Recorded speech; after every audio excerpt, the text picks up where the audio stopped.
Um, man, Alex, what an album! What an Thanks, man. album, man. Virgil Hunter. Um, I mean, I was even listening to it this morning, from last night to this morning. So many good songs, so many. I mean, no fillers, no nothing, just straightforward rock and roll, and amazing, amazing. Really Thank you.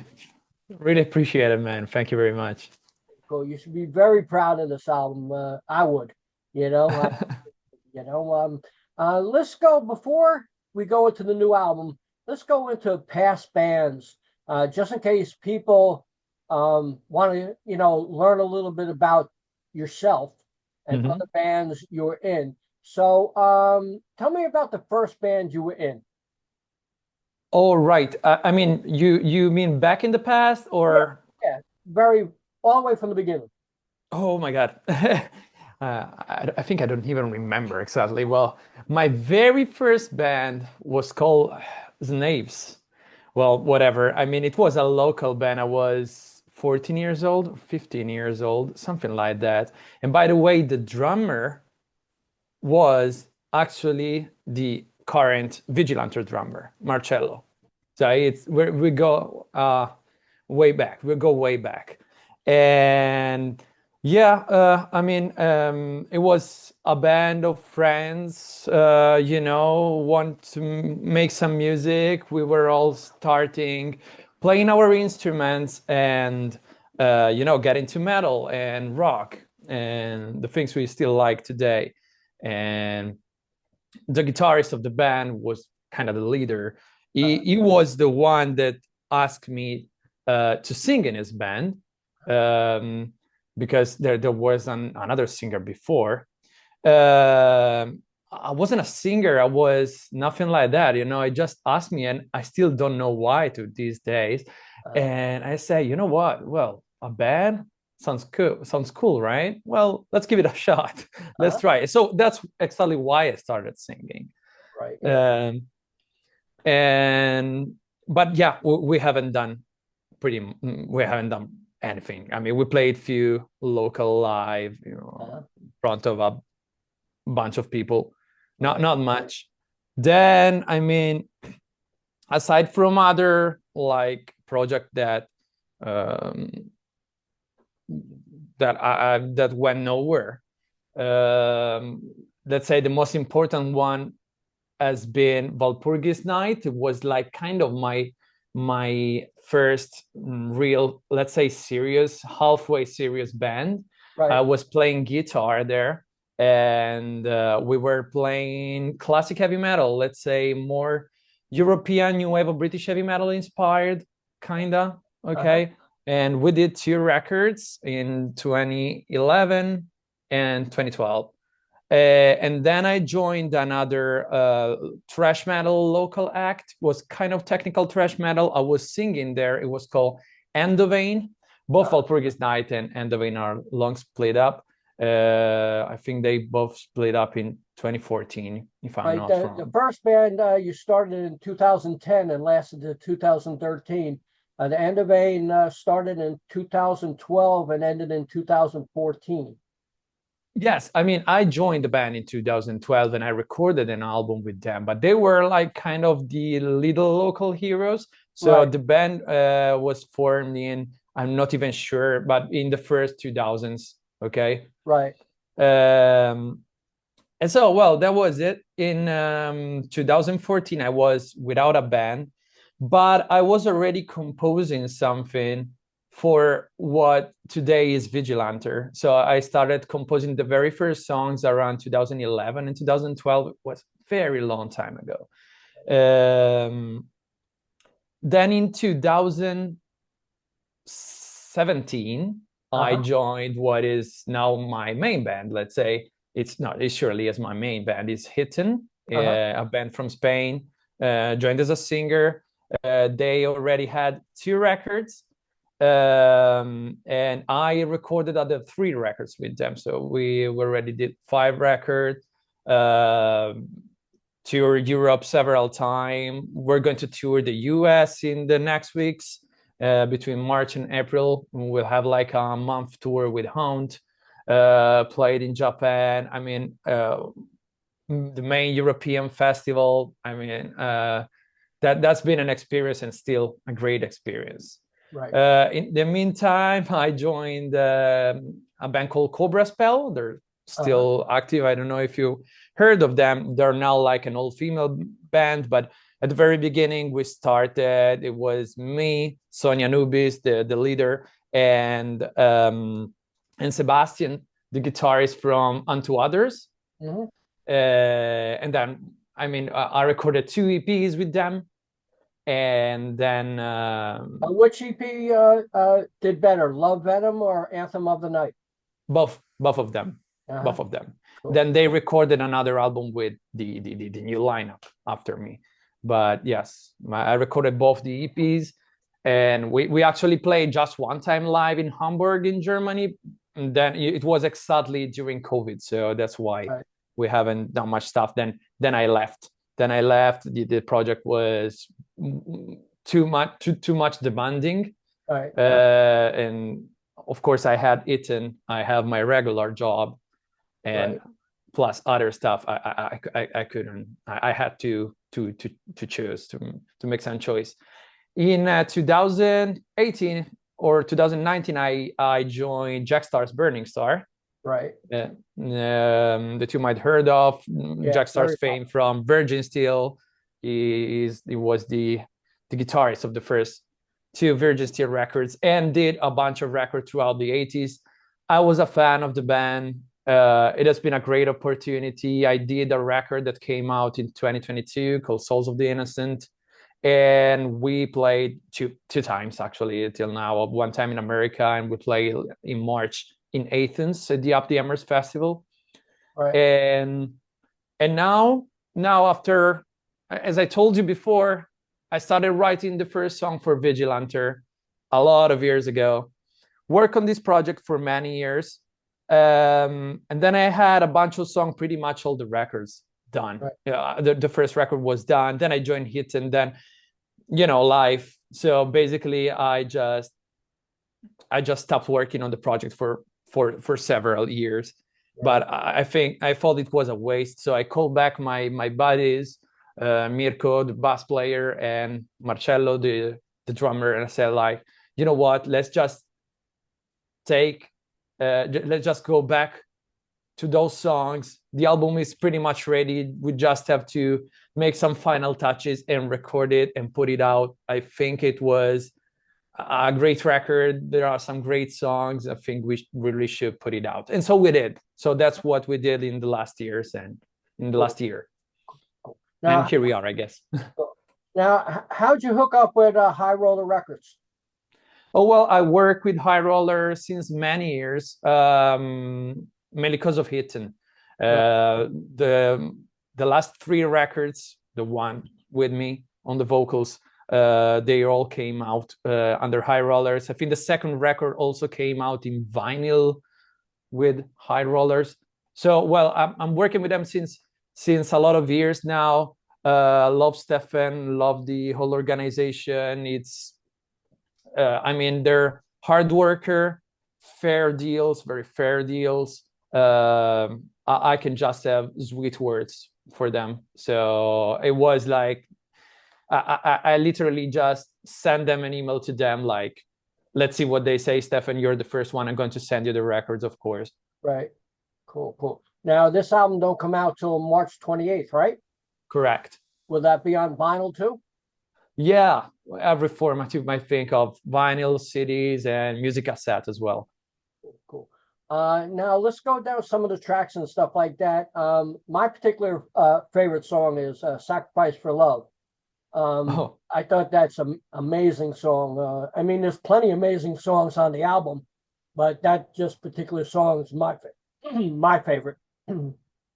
Let's get to Loading Era 403. Why'd you call it that? It was a great instrumental. Well, I don't know. We just thought it was funny. I mean, we're pretty much all into IT, and I don't know that it really matters, but I mean, the first song was Disconnected. So we wanted to, we said, like, okay, we want to start the album with Disconnected. but it can start already like like it's Right. just sudden. So we wanted to just have a little intro, nothing crazy, just something to get into the mood. Right. And since the first song was disconnected and it's an instrumental, you can call it whatever. We said like, you know what? Loading and error 403. Error 403 is forbidden access because you miss the grants. Okay. Right. So since disconnected talk about North Korea and Right. how the civilians there are disconnected from the rest of the world.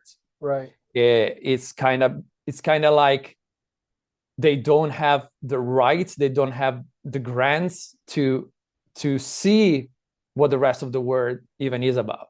Right. So they don't have access to the rest of the world. So that's why it was like they have a proxy limiting the access to see what the rest of the world looks like. So that's why Hero 403. It's kind of a geeky nerdy thing, I guess. I mean, both tracks, even though it's like an intro, it's amazing. You know, I really loved it. And Disconnected, was that the first video and first single, or was there another one Yes. before that? Yeah, That's the yeah, first it was the first right? one. Yeah. Cool, cool. How about Titan Glory? Tell me a little bit about that song. All right, so Titan Glory is one of the oldest song in the catalog. When we started Vigilante, the idea was to make. When I started Vigilante, the idea was to make more like pretty much a US power metal, straightforward, in your face heavy metal band influenced by Riot and Vicious Rumors. You surely can still hear those influence. But when I started writing Titan Glory, I started putting some more, let's call it progressive stuff, progressive-ish. I love that. We all love that 80s, late 80s, first 90s, second half of the 80s, US heavy metal that is strongly influenced by progressive, but without being exactly progressive. Like it's not Rush and it's not even Dream Theater. But that said, like if you listen to the very first Dream Theater, you can find a lot of Fates Warning. They were Fates Warning fans, and those kind of, this is what we call USPM, US power metal, or power prog. If you say power metal these days, probably the most of the people will think about European power metal or everything that comes after the 90s and first 2000, like let's say, I don't know, Rhapsody, Dragon Force, or that kind of power metal. But power metal in the 80s, you probably know better than me. It has a different meaning. And so let's say that, I guess, power prog, it's a cool label to define that sound that has that little touch of progressive, but still pure power US heavy metal. So Titan Glory was one of the first songs where I started putting some prog-ish touches to it, and actually is one of those songs that influenced then the rest of the record and the rest of the songs. In fact, the songs that were written before Titan Glory, most of them are out. They're not even in the record right now. They're just beside somewhere in my hard drive. Let's go to my favorite track, Sacrifice for Love. Tell me a little bit about that track. All right, so that's like the power ballad, more or less. It's called Sacrifice for Love. It talks about a woman that's been kidnapped. So it looks like a love song, and in a way it is, but it actually talks about Stockholm syndrome. So it's from the eyes. There's a dialogue, but it's from the eyes of the woman that fall in love with his kidnapper. So cool. Let's go to Outburst of Rage. Okay, that is with Titan Glory is one of the older songs too, and it is one of the most straightforward and more heavy metal songs. has been retouched. It was one of the, I guess it's the last one that we retouched totally, to give it a little bit more of a, let me say, a Savatage vibe, kind of. But yes, it was supposed to be more like, let's say, the live song, you know, where people can hold their fist up in the air and Right, yeah. Definitely. You know, definitely. And let's go to the last track, The Downfall. All right, this is like I don't know. I don't know what it is. Downfall, I think, is the kind of more, I don't want to say experimental, because it's not. It is not. I mean, it's still classic in its way. But probably the song structure on that one is the more crazy and free. I want to see it like a free-handed painting. I don't know, something like that. Yeah. I really love that one. I love the solo and the way. I think it was a perfect closure for the record. Cool. Now, what bands did you listen to, you know, say when you were in your teens and stuff like that, early in your career? All right. Almost the same thing I still listen these days, honestly. No, well, I have broad list. I hear a lot of stuff, honestly, but yeah, let's say that my favorite genre are, and still since forever, hard rock, hard and heavy, AOR, and then classic heavy metal, 80s heavy metal, from the new wave of British heavy metal, but especially US heavy metal, and that's where Vigilante come from. And I listen also to a lot of extreme metal, especially death metal, first 90s, late 80s death metal. Right. I guess those are my main genre. Then I listen to soul, blues. Cool. So who is your favorite guitarist? Oh my God. That's very hard. I think I can play safe saying Eddie Van Halen. Cool. Good. So, but yeah, there are way too many of them. Is there George Lynch. anybody new that's just coming out that you like? That I like? Yeah. Yes. That I can consider my favorite guitarist? I don't think so. But like, for example, I went just last week, I was in Bilbao. I went to see Eric Steckel. It's from LA. That's a great guitarist. And he's like, he is called what he plays blues metals, because he's basically a bluesman, but playing in the LA 80s glam hair metal vibe. And he's a great guitarist. I love him. Yeah, there are a bunch of others. It's full of great musicians these days. It's full, but none of them I will consider my favorite guitarist. How about vocalists? Vocalists these days, ever? What of these days? Right.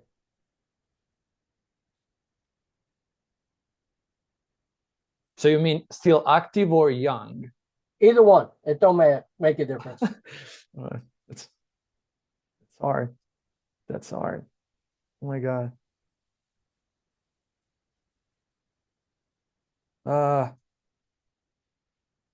I know I have the answer somewhere.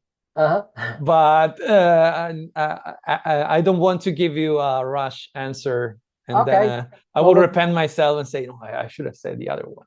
So why don't you give me a couple then? Oh my God. I'm kind of lost right now. I like, just on top of my head, I love the Iron Fate singer from Germany. Is very Queensryche, of course. Yeah. Anders, I think what is his name, from Sorcerer, the Swedish doom metal band. I mean, they're an old band, but somehow they're a new band too, because they did the first record. They just did demo in the 80s, 90s, and they did the first record in the last 10 years. So Uh, oh, there are a lot of them. There's a bunch of people, but honestly, I'm empty-headed right now. I'm sorry. No problem, no problem. Are you working on new material now, even though this one hasn't come out yet? Actually, yes. Uh, Actually, yes. We're pretty fired up. Uh, my idea was to take it a bit more slowly because I have to work on the last hit on the new hidden record, and there's a lot of stuff going on, but we're fired up. So I don't want to say that we have already half a record, but almost. wow, So good, yeah, good, yeah, good. I'm going to the rehearsal after this interview, and we will start actually playing together the first song and see what comes up. Wow, wow. So You have any shows coming up you like to talk about? well, not with Vigilante. Like right now, we still are a studio band. Uh-huh. The idea is, in case there are people out there interested in the project, well, of course, write me up. We can talk about it. But the idea is, like, if we will play live some days, it's just going to be for some selected gigs. Uh-huh. We're never going to be a touring band. Cool. And then, of course, with Hitten, we got a lot of gigs. We have the American tour. So if any American is listening, go check it out on Facebook or Instagram. We have like 20 shows in America Cool. with Hound. So yeah, we'll be pretty much almost everywhere, starting from the West Coast to the East Coast and then back to the West Coast. So You have any merchandise you like to talk about? Is anything um, available people could buy? Oh, with Vigilante, no, not right now. No, so no, there's just the album that is out on pre-order right now on High Roller Records. We were thinking about making some T-shirt maybe, but it was a bit attached to the fact that if we're going to play live or not. Right. So I think that if we play live, for sure we'll make some T-shirt or something like that. But yeah, right now we don't have anything else, honestly. So what are your hopes for this album? I'm sorry. What are your hopes for this album? What do you hope for when this album comes out? Oh, I'm not sure. This is really a project I did for myself. Uh, I'm so happy and glad that High Rollers take on it and is supporting us, spreading it around. I just want the most people possible to listen to it, and Right. every opinion is appreciated, and I really hope that people will enjoy it. That's as simple as it gets, Right. really. And everything that will comes up from Vigilante, it's okay. This is something that really is the project I did for myself. There's no great plan, Uh-huh. grand plan behind it, honestly. So I really hope that people will listen to it, that people will like it. That's pretty much it. Cool, cool. How can people get in touch with you? Through Oh, Facebook and Facebook, definitely. Instagram, Facebook, through the page, through my personal profile. I answer to everybody. So yeah. well, Alex, it was great talking to you, and I wish you continue success with both Hitting and your new band. And congratulations. Would you like to say anything to the fans out there? Oh, well, as I said before, get in touch with me. I love to hear your opinion on Vigilante. As I said, I did it for myself, but of course, as everything, if you got something nice to say, it really push up to to Uh-huh. to work. This is what gives you life. So don't be afraid. Get in touch with me. I hope to hear from anybody, your opinion. And if you're an American, check out my band Hitten, and if you like it, check out the flyer. You might see that we will have a show near where you live, so we can see you there, meet up, and exchange few words. Cool, cool. Thanks. Congratulations, man. Thank you, Brian. Thanks a No lot. problem. Thanks a Bye bunch. bye. Bye. Take care.